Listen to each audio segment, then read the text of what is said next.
Hello everyone, welcome to the session on GATE EE previous year question solutions.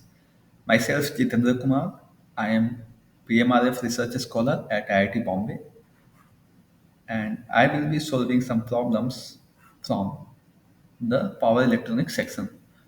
These questions based on DC to DC converter which appeared in 2015 in session 1.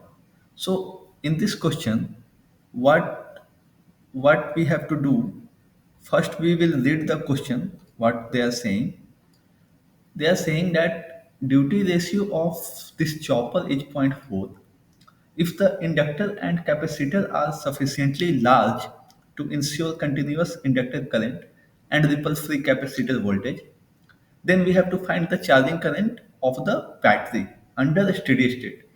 So, in a steady state, all the transients die down, and we have to find the battery charging current. To find the battery charging current, we will be required the value of voltage across the output. To calculate voltage across the output, we always perform volt second balance, that is nothing but the 0 to t time period VL dt will be 0, which leads to VL during on duration into T on plus VL during off duration into T off will be 0, which will lead to nothing but dVs. D is nothing but the duty cycle.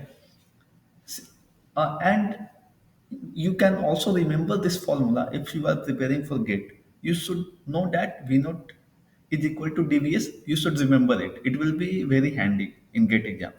So let me proceed here. And this condition is valid only for continuous conduction. And how to check this condition?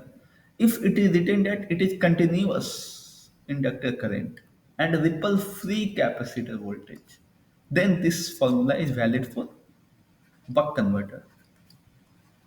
And why I am saying this is buck converter, because this topology, if you might have studied, or you can refer to the NPTEL lecture of Professor L. Umanan, there you can see this topology is known as buck converter, where inductor is on load side.